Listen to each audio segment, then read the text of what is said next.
I'm Jonathan Smith, and I'm an alcoholic. I'm surprised Daniel mentioned we have everything in common. I thought he was embarrassed of me, but the last little interaction that we had, he was talking about in Sanford, the Spring into Action conference, I found out we're cousins, like third cousins, man. So pretty cool, you know. So again, I'm Jonathan Smith, and I'm an alcoholic. My sobriety date is January 28, 2013. My home group is There's a Solution group in Holly Springs, North Carolina. We meet every Tuesday and Thursday from 7 p.m. to 8 p.m. I have a sponsor and also sponsor other people. So, and I came here tonight to do my best to tell you what I was like, what happened to me, and what I'm like now, but most importantly, how I established and maintained a relationship with a power greater than myself. Because when I got to Alcoholics Anonymous, that was not evident in my life. Alcohol was my master, you know.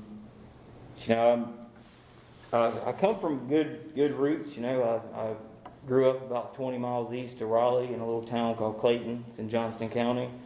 I had everything I needed, most of what I wanted growing up. I come from two middle-class working parents that gave me a good life, you know.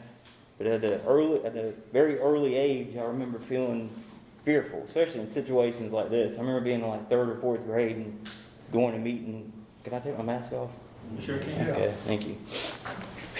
I remember being in 3rd or 4th grade, going and meeting my teacher for the first time, meeting all the students and their parents were there, and just automatically knowing that everybody in there had negative thoughts about me, that they were judging me, they were looking at me, and like I just what I learned was extreme self-centeredness at an early age. You know, that happened frequently.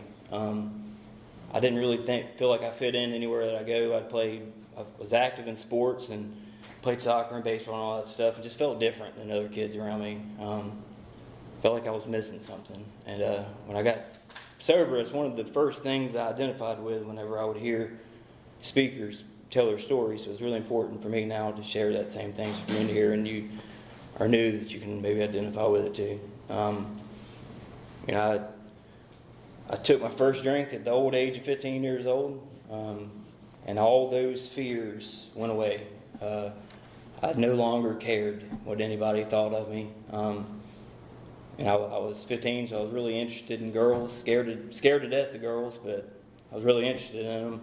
And kind of to put that in context, my buddy came over with a Fruitopia bottle full of Crown Royal. That was my first. Drank that whole thing till it was gone. And I had a neighbor that was about 2 years older than me. She was driving already, and she had no clue that I was obsessed with her and in love with her and all that stuff. And I would like watch her and stuff when she was getting out like a creepy little kid in the neighborhood.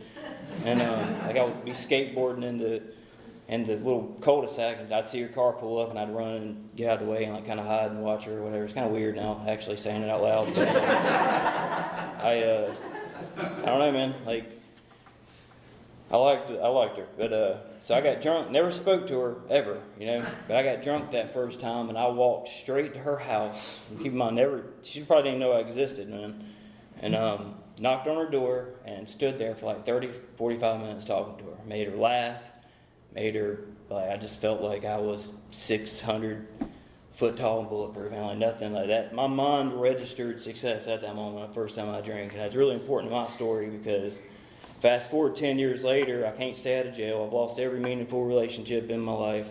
I have a kid that I have nothing to do with. I've abandoned everything. Like I have all these different external consequences and internal consequences from alcohol, but my mind would always remember that time that I made her laugh and that the effect alcohol had on me that first time 10 years before, but forget everything that happened last week, waking up in jail, blacking out, and doing all this stuff. So it's important to my story, you know. You know, I wasn't an everyday drinker at the very beginning, but I do remember I remember that happening. That was good, and then getting extremely sick.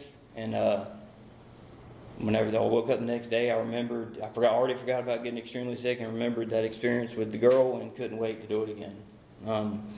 Normal 15-year-old kid priorities were no longer my priorities. You know, I always did fairly well in school. I was a solid C student. You know, occasionally I get an A or a B, but I remember school wasn't important anymore. I literally made my mind up at that moment to do that every chance I got, and my priorities literally flipped on their head. At 16 years old, as soon as I turned 16, I dropped out of high school. It is important, I guess, to mention that my parents did get divorced when I was 14, but that has nothing to do with why I became an alcoholic or anything. But it was kind of a key moment in my life, I guess. But so at 16, I dropped out of school and I started hanging out with kids that were a little bit older than me and were able to get me the stuff that I wanted, and I started drinking more often. At first it was like maybe once a weekend, once a month on the weekends or something. Then it would become like twice a month on the weekends, and then every chance that I got, it just became more readily available. It made complete sense back then to, like, my mom. I was living with my mom. My mom and my sister were holding me back from doing what I wanted to do, so I moved into my car and became willingly homeless at 16 years old just so I could drink and party and do the stuff that I wanted to do. Now it's completely insane, but it made complete sense back then. I would sleep in my car and drink and hang out with a bunch of people, and I remember I'd get hungry, so I'd break into houses and steal hot dogs out of the refrigerator and then leave, commit felonies just to feed myself. Thinking back on it, I probably should have stole something a little bit more valuable. If I'm going to commit the crime, I might as well get something out of it. But I was just hungry, so I'd just go in there and eat Red Hots out of the refrigerator. I lost a lot of weight. I was the same height I am now at 16, 17 years old, about 110, 120 pounds. Just completely unmanageable already, That lasted about 2 or 3 months, and I remember my mom and my sister found me. I was at one of my friend's house, and I remember my mom just asked me, she was like, "What are you doing? What are you doing this to yourself?" And I had no, like the book says, sometimes we don't know why we do what we do. I had no good answer for her, so I got really angry with her, and I felt like she was trying to stop me from doing what I wanted to do. So I did what I always did and reacted, and but it made sense, She told me she was moving out of Clayton, moving to Cary, North Carolina, and I could move in with her. I gave it some thought. It took like a week for me to make that decision, but I did. I did move to Cary with her. From this moment to when I got sober at 23 is really blurry. I'm gonna do the best I can to try to remember everything that as it comes up and portray it to you, but I'm just going to try to let the Spirit take over. But I could tell you without a shadow of a doubt that I wasn't a good son. I wasn't a good brother. I wasn't a good family member. I wasn't a good friend. I was extremely selfish and self-centered, and if anybody got in between what I wanted to do, I would either exit you out of my life or run you over physically or emotionally or whatever to get to do what I wanted to do. But I did move back home in my mom, and I remember that being like the first time that I tried to change. I realized what I was doing, what probably wasn't the best. I was 16, 17 years old at this point. All my friends that I grew up with were graduating high school and picking out colleges to go to and buying their first nice car and all this stuff. And I was sleeping in a little pink Ford Escort with no hood. So I quickly realized that I need to do something different. I moved back in with my mom. I enrolled in GED classes. I wasn't so far removed from school. I remember a lot of the stuff that it entailed to get my GED, but it took me 3 years to get my GED done. I was really good at spotting the people and finding the people that like to do what I like to do, and there was a lot of us in GED class. It's my first class there. I found a group of people that wanted to do what I wanted to do, and we ended up just not taking that seriously. And it took me a long time to get my GED. My dad lived in Raleigh. My mom lived in Cary, so I spent a lot of time bouncing back and forth between Cary, Raleigh. My mom gets sick of me, I go to my dad's. My dad gets sick of me, I go to some friends back in Clayton, and I go back to my mom's. It's like a cycle, I did meet a girl in Clayton at a bowling alley around this time. She just moved here from Maryland. I'll never forget. I saw her. She had platinum blonde hair with a Playboy jacket on. I was like, I'm going to get to know this chick, man. And I went up to her and talked to her. And 3 months later, she was pregnant. with my first child. I viewed her and her pregnancy as something that was getting in the way of me and what I wanted to do. So I came up with this plan, this grand idea that I was going to, and I told her this, was honest with her, so I guess I could get some credit for that. But I told her, I was like, look, I'm going to break up with you, and I'm going to do what I want to do for 9 months. And when you go in labor, you call me, and we're going to get back together. And it's all going to work out. And that was my first, so I don't know what's worse, me thinking that's okay and doing it, or her complying with it. And she did it. That's exactly what happened, Very selfish, man. Very selfish. And I went really hard for 9 months. And I tried to get it out of my system, but I really wanted to do that. I knew that I couldn't be a good dad drinking and partying the way that I was drinking and partying. And I made a decision that, hey, when she has the baby, I'm going to stop. And I was about 19 years old when Cheyenne was born. She called me. I was at a party at NC State. It was like midnight, and she called me, and I drove brown out drunk from Raleigh, from NC State, all the way to Betsy Johnson Hospital in Harnett County, and I was there for 3 days, and she was born. Everything went fine during the pregnancy, but the day she came home from the hospital, I remember Amber telling me, she's like, watch Cheyenne, I'm going to go to the store and get some things, and I'll be back. She was gone maybe 5 minutes, and in that 5 minutes, I looked at my little daughter as something that got in between me and drinking, and made my mind up just like that. When Amber came back, I was going to leave and not come back. And I made my mind up right then to do it, and that's what I did. I abandoned her and my daughter because I wanted to drink and wanted to do what I wanted to do. And that's something that, to this day, I'm making. My daughter's 14 years old now, and I'm still making amends for it to this day, because I wasn't in her life for the first 9 years. And her mom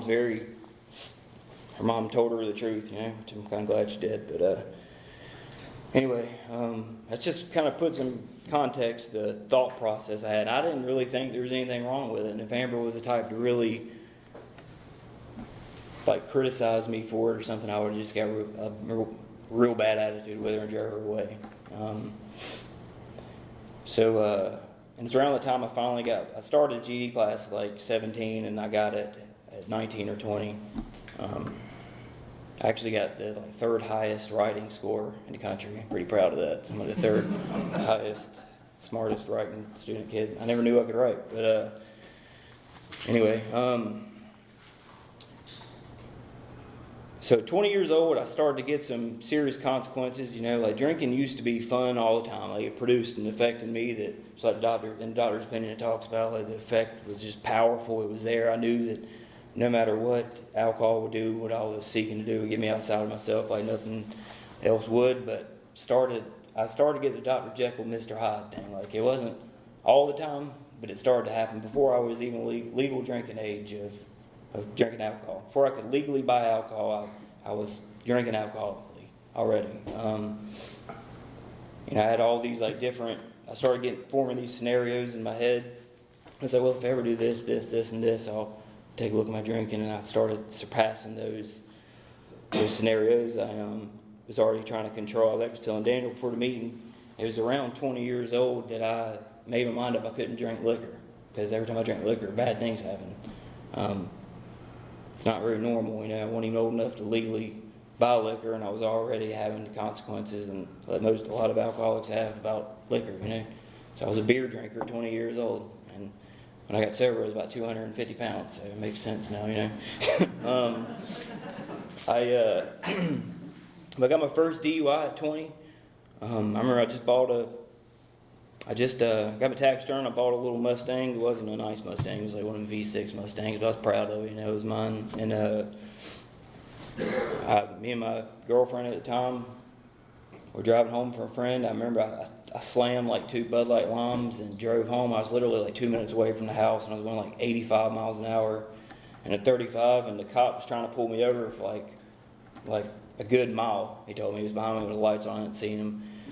Got my first DUI. She was crying, making a scene out of it. I was getting arrested. I thought that I was Pablo Escobar or something, because she was bawling, crying. I'm getting put in handcuffs, and I viewed it as like my welcome to manhood card, because literally anybody in my circle, like, you almost had to have at least a DUI to be qualified to hang out with us. Like, I hung out with some people that had a lot worse stuff, but like, it wasn't a big deal. Like people I was close with had DUIs. It's kind of like, welcome to the club, Jonathan. And my friend, to put an affirmation on that, my friends I'm talking about actually took me out to got me drunk as soon as I got out of jail. It's like your welcome home thing 2 days later, you know. Wasn't a big deal. I lost my license and wasn't able to look at alcohol as the cause of that, or look at me as the cause of that. Like, I held on to alcohol like a security blanket, you know. And so I just kept doing what I was doing. I did, at this time, around 2021, I tried to go back. I decided to go to college. I picked up some information somewhere at the nursing school. There was a lot of girls there, and there was a lot of outside issues there. And I decided right then, I was like, yep, I'm going to go to nursing school. It sounds like a plan. That's what I did. I went to, well, it's not really nursing school. I went to Vermont for medical assisting. And the person who, still to this day, can't remember who told me that, but it was very true. There were a lot of girls there, and there was a lot of outside issues there. And my first semester there, I had like a .2 GPA. I was showing up to class like never hardly. I'd show up to class and go to the bathroom, go out there and smoke, and there's a bar right across the street from where I went to school at, so I was just like a magnet almost. I would just migrate to the bar. And just like I did in GD class, I found a lot of people that were interested in doing the same thing that I wanted to do, and that's what we did. So I ended up changing majors there like 4 times. I got kicked out of one program, go to another one, get kicked out of that one. I think I went through every at the end of I went there to do medical assisting, and at the end of it I was a massage therapist doing massage. So then I came to the realization that I was like, I don't even want to do this. What am I doing? I did get involved. Drugs are a part of my story, but every drug that I like to do, all centered around alcohol. I love to be able to stay up for 3 or 4 days without sleeping and drink the whole time. I love to drink and not get drunk. It's like the alcoholic's dream right there, you know. And but I did get involved with some people that were in the distribution of these outside issues, and things got really bad fast. You know, it definitely propelled my alcoholism like in a downward slope. I remember being at, my friend lived in a nice apartment we used to call the crack house. And I actually spoke in Raleigh one time. This was like 2 weeks ago, and all this was happening like in my early 20s, about 10 years ago. And I brought up the crack house, and he came up to me. This new guy came up to me. He was like, "Man, I used to be at the crack house all the time. I know exactly what you're talking about." So I'm going to always mention it now, but there won't no crack there. We called it the crack house. And I remember waking up there one morning and just having this unrelenting sense of doom, like impending doom. I just had this feeling that I couldn't shake, that something really bad was going to happen, and I needed to get out of there. My mom she was dating the guy that she's married to now, and he was from Vermont, so he would go up to Vermont. He owned his own business up there, building houses and doing sheetrock and stuff. And he offered me a job. I guess he could probably see that I wasn't going in a good direction, and I couldn't. But he offered me a job up there, and he'd go up there 6 months, come back, and they made really good money, and I turned it down. But I remember I woke up, and like that whole day I couldn't. I went on about my business, you know.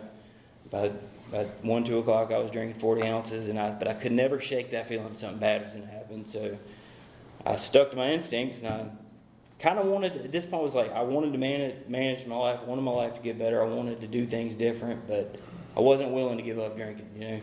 And I called him and, you know, told him the story. I was like, I just need to get away from these people. It's my friends that are keeping me down, you know. If I get away from these people, man, I'll be fine. Like my life will get better. And I really thought that and believed that, you know. Geographical care, I heard that a lot too when I was first getting sober at speaker meetings. And I was my first and only geographical care, and I moved to Vermont with him. I sat out there. I told myself, I was like, I'm done doing drugs. I'm never gonna do a drug again. I was like 21, 22 years old at this point, and I can tell you now that I never did another drug after that moment. I was able to stop doing those outside issues because in my mind I knew I had alcohol, and alcohol is what I wanted all along. Anyway, you know, it was my main squeeze. Like I always had to drink, and so I didn't have a hard time stopping that other stuff. But I moved up to Vermont. I was about 20 miles south of the Canadian border. It was really cold up there. Like when I left here in North Carolina, it was like 60 degrees. When I got off the Greyhound up there, it said 0. There was like no temperature at the Greyhound station, and I was wearing shorts and a flannel shirt. I was like, Jesus, man. My stepdad, he's like, what are you doing? I'm like, I didn't know what to bring, man. Like I brought coat, they're all packed up, but it was freezing. So the culture shock for sure.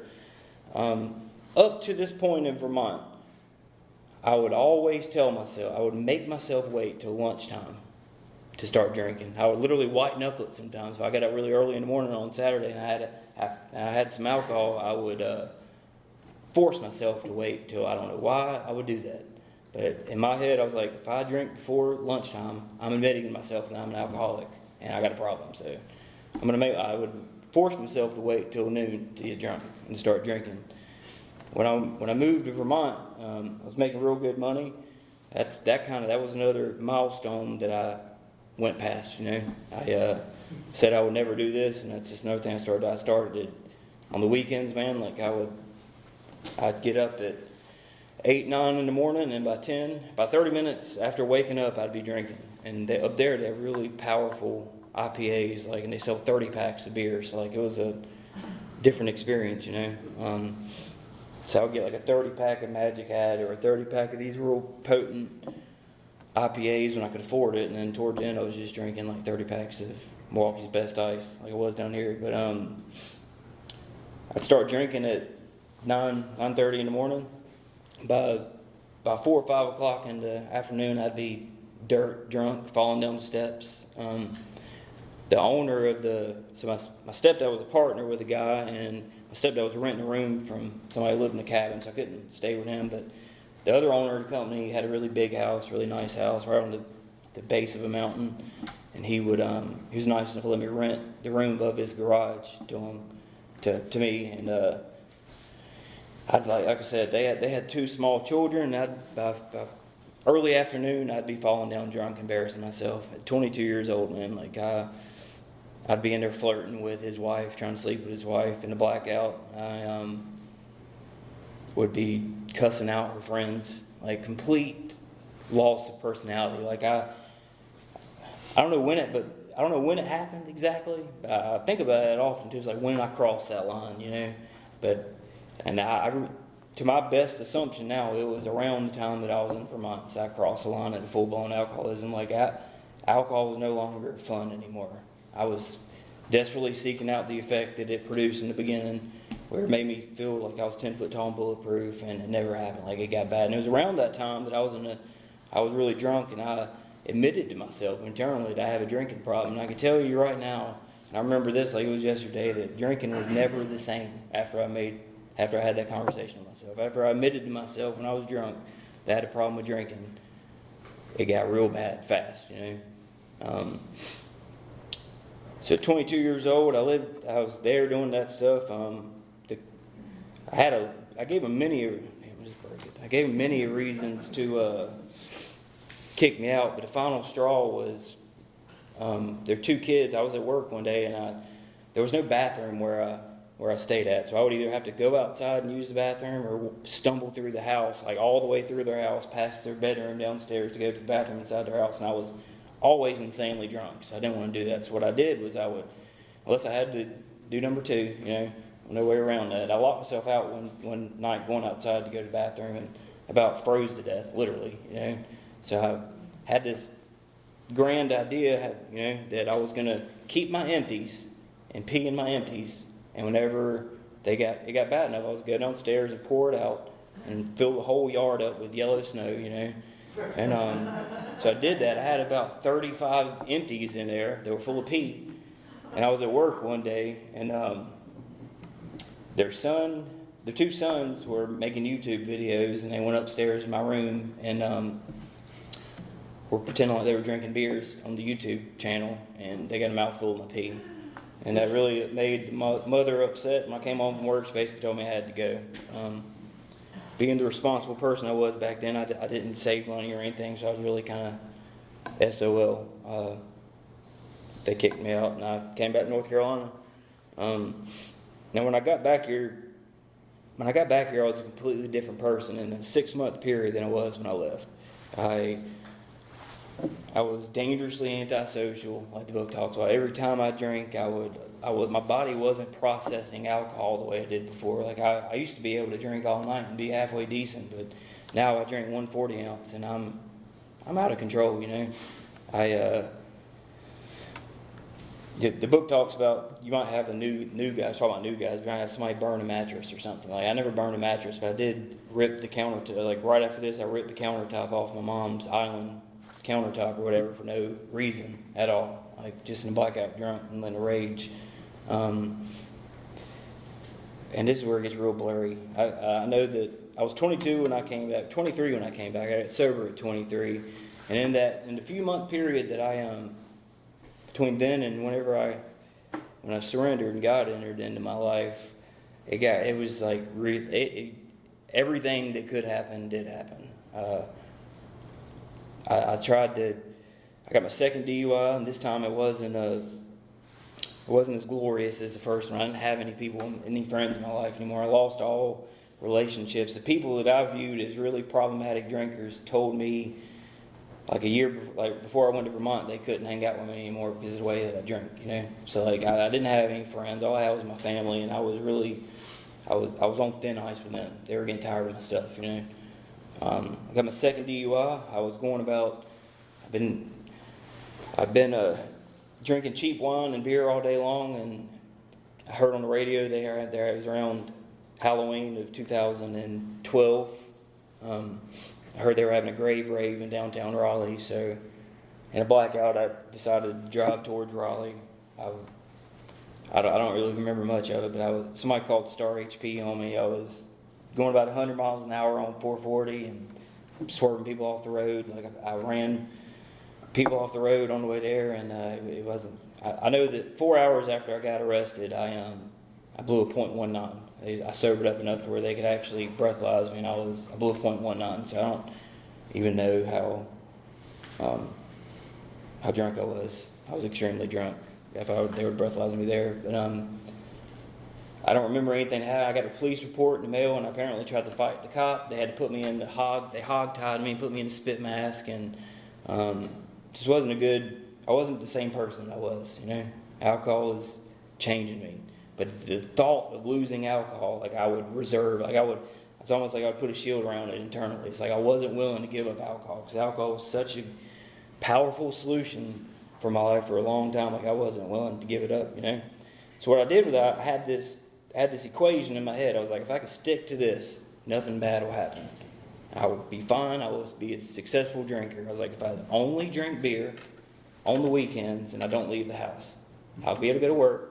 I won't go to jail because I'm not leaving the house, and it'll all be fine. It's like on page 31, the many different methods we tried to control our drinking.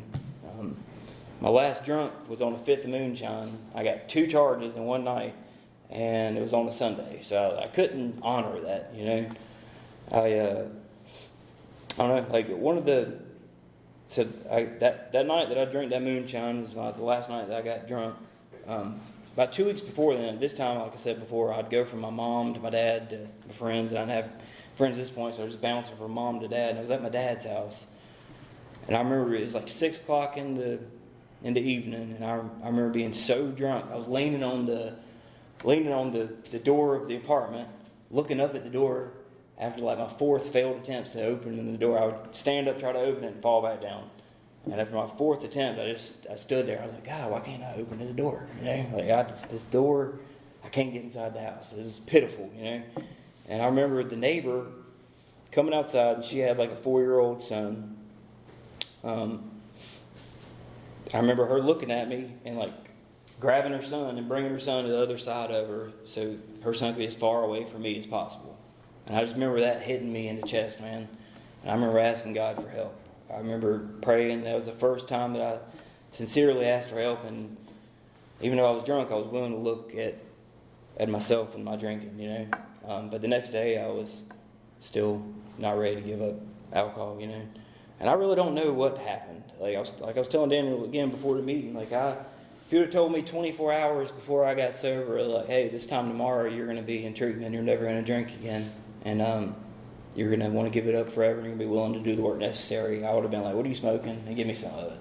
Because you don't know me, man. Like, alcohol was my solution. Alcohol, like, made me, like, I couldn't, the minute I got off work, I was on the way to the store to get a beer for the ride home, the pregame before I got home to drink more, you know. And that was a mild night, you know. So when I got sober, my moment of surrender was, I drank a lot of moonshine that night, and my moment of surrender was admitting to myself without reserve that I couldn't quit drinking alone, and I had enough. Like, at this point, I've been trying to manage my alcohol for a long time, been trying to not get in trouble, and no matter how many consequences, external consequences that I had my attorney telling me I was going to go to prison for my last DUI. It was the way I acted to the cop and stuff. And I had a really good attorney that we paid a lot of money for, and he was telling me, suit up for at least a year in prison, man. I can't get you out of it. And even like I didn't want to go to prison, but none of that stuff would keep me sober, man. I remember feeling that hole in my chest, and feeling like I was empty, and like knowing that alcohol had something to do with it, but not willing to give up alcohol. And the book says that's loneliness that few people understand, or like knowing loneliness as few do. Like, I was completely hopeless. Like, I would know I needed to quit drinking, but the thought of not drinking, they would be in conflict with each other. And that feeling is, no matter what demographic I think that you come from, that's the feeling that unites alcoholics. You know, it doesn't matter if you're a hobo under a bridge, bottom of the barrel drunk, or if you're a successful businessman. It's that hopelessness of alcoholism, you know, of wanting to stop but not being able to stop, and having to, like, my brain would literally talk me back into drinking. I'd wake up many mornings throwing up yellow stomach bile and feeling like I was literally going to die and swear off alcohol forever. If you had me hooked up to a lie detector test, I would pass it with flying colors. But within 2 hours, my brain had taught me into drinking again. It'll be different this time if you just drink Bud Light. It'll be different this time if you just do this, you know. And that's powerlessness. That's my powerlessness, you know, is that I have a mind that literally wants to kill me. And thankfully, I was given the ability to get a new mind in here, the 12 Steps of Alcoholics Anonymous. So that was my moment of clarity, man. And I told my mom that I wanted to go to treatment. Told her I heard about this co-ed place out in the woods going towards the mountains, and I wanted to go there. I ended up at the Healing Place of Wake County. It's an all men's homeless shelter. So it was a complete opposite. And I remember cussing my mom slam out on the way to treatment because she wouldn't stop and give me one more beer. And two really important things happened when I got there. I was sitting there talking to the detox monitor, and I was real drunk, and I remember my mom looking at him and breaking down crying, saying alcohol was taking my son from me. And I never saw, I knew what I was doing bothered my mom because she told me, but I never saw her break down from it like that. You know, I saw the pain that I was causing. I saw it in her eyes, you know. And I called the guy Indian Larry. He was a Eskimo Indian, whatever. That's actually not the name of the tribe, I don't think, but he's from Alaska and he was an Indian. But I called him Indian Larry. He looked at me and he was like, John, you never have to drink again and you're not alone. And I really thought that I was alone. I thought that I was the only one to drink like this. And I was getting to the point where I just thought that I was crazy and there's something mentally wrong with me, you know. So when he said that, he said, you're not alone and you never have to drink again. That just broke down every little bit of ego and pride that was keeping me away from going in there. Because they told me that it was like a 12 to 15 month problem. 12 to 15 month program. And I surrendered and I went in there. Like I said, I drank a lot of moonshine that night. The next morning, I thought I was in jail. I was confused. I was trying to figure out what kind of jail puts people in scrubs. I was just woke up lost and didn't know. It took me a minute to get my bearings. I sat with the doctor, and most importantly, when I woke up and kind of realized where I was at, I prayed like I'd never prayed my entire life, and I asked God that, and I meant this, and it's something I try to mean today, 8 years later. I was like, I don't care where I go, I just don't want to go back to where I just came from. I don't care where I go. I gave up a job, gave up a lot of stuff, man. I meant it. I was desperate to change. I didn't want to I didn't want to be the man that I was the night before ever again. I met with a doctor in detox, and I was 23 years old, and my liver was 40% enlarged. I was 250 pounds. The whites of my eyes were yellow. He told me if I kept drinking the way that I drank, I wouldn't have lived to see 30 years old. And it didn't really have much significance. That's one of the things that, I didn't like him saying that. I felt like he was kind of being dramatic. But the longer I've stayed sober, the more I've thought about that. So I'm past 30 now, so it's pretty cool. But I made it. But I don't know, man. Like I had this delusion and this old idea that Alcoholics Anonymous. Like I heard about it. Like I had people that, like friends of the family and stuff, that were familiar with Alcoholics Anonymous tell me about it. I just figured that it was a bunch of older guys that looked like him that were talked about how they. I normally say it looked like Steve Mitchell. I figured I'd give him a break today. I just thought it was a bunch of guys that were older than me that talked about how they used to drink and didn't drink anymore, and they were like, I didn't have no use for it. And I learned that wasn't true. Like I met people that were younger than me that would talk to me differently than anybody else talked to me before. Like they would talk to me about the way they drank and the things that they did when they were out there and what they were doing now, and I identified with that. I identified with what they were saying. Like they would tell me a story of something they did, and it was an exact same story that I did. And I saw that they really did understand, and like they seemed happy and genuine, and they seemed like they wanted to help me without anything in return, and that was really strange, man. But deep down, I wanted that, man. Like I said, I was desperate to change, and I saw that they were telling me they were this way, but now they seem this way. So I wanted to go in that direction and have what they had. And I was told things like, if you want what we have, do what we do. Get a sponsor, get a home group. Try to start helping people, pray in the morning, pray at night, and I did that, man. Like if I was told to huff a Sharpie and spin around the doorknob and pray to it back then, I would have done it to stay sober. Like I was that desperate to change, man. Luckily, I had good sponsorship, and I wasn't asked to do anything like that. But like I remember going to a speak. Like we had to go to 8 mandatory meetings a week back then, and 3 of them were speaker meetings. And to this day, speaker meetings are my favorite meetings, man, because like I could tell you about 3 months into it, I heard somebody. I've been going to speaker meetings, getting stuff out of them, but like going to 3 every week. But about 3 months over, I heard a man come up and tell my story. He put words to things that I felt my entire life that I couldn't explain, and I tried to explain to people, and ended up just giving up trying to explain it. He put words to it, and it was literally a spiritual experience, man. I was taken through the book as the book reads. We didn't add or delete anything to it. I got a sponsor who was highly involved in service work. I got a sponsor that told me that from the very beginning, I'll never forget the first time we met at Taco Bell and we sat down and read. He was like, the reason I'm doing this, Jonathan, is to help you so you can help other people. And he was like, it's going to be expected of you at the end of this to do that. And I was like, yeah, okay, whatever, man, just do this, Like I didn't really understand the significance of it, and didn't know what I had to offer, but I know that halfway through the steps, I had a genuine burning desire to help other people. And I had experiences along the way that altered the course of my life, hopefully permanently. Because I haven't been the same person. I could tell you that since I've gone through the steps, I haven't cheated on a girlfriend. I haven't stolen anything. I haven't gotten in a fist fight, which I haven't gotten... Well, I'd like to say I haven't got an argument with people. I have defects, but a lot of things were removed from me my first go through the steps immediately, man. And I have some...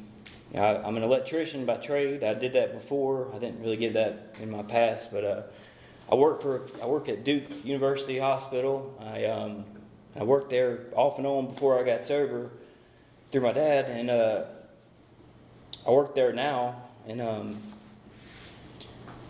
so when I worked there before, I pretended like I got hurt on the job because I wanted to leave work early one day, and that I didn't mean for this to happen, but that snowballed into a workman's comp claim for like $12,000 or $13,000, and I got paid to sit at home, and all because I was dishonest and wanted to leave work. And I told him I hurt my finger, and I actually did something to my finger on the weekend, but it wasn't that big a deal. I turned into surgery and all sorts of stuff, man.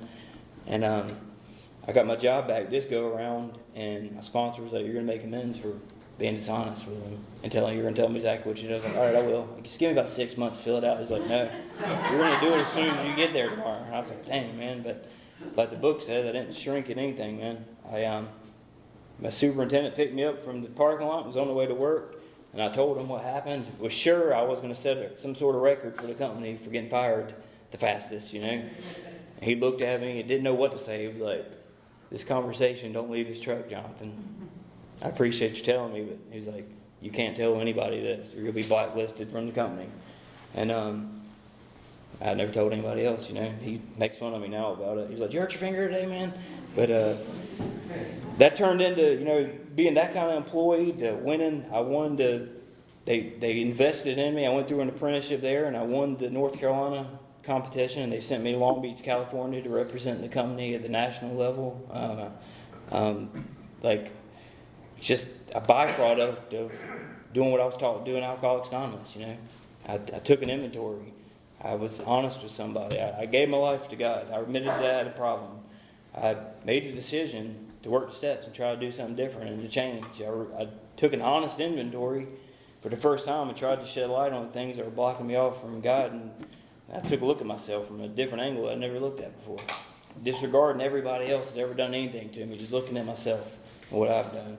And I got honest with another person. I asked God to remove the things, and I went off and made amends, and I tried to repeat that, to continuously look at myself, to gain wisdom and insight from God, and to try to carry what I find along the way to other people. It's real simple, And another amends I like to talk about, because this is when I became sold. I worked the steps up to this point I'm about to tell you about in step 9. 80% believing that there was a power greater myself, or still having some doubt, because everything that I tried to do to control my drinking or to quit drinking failed. So I was sure this was going to fail eventually, because I'm not that stupid.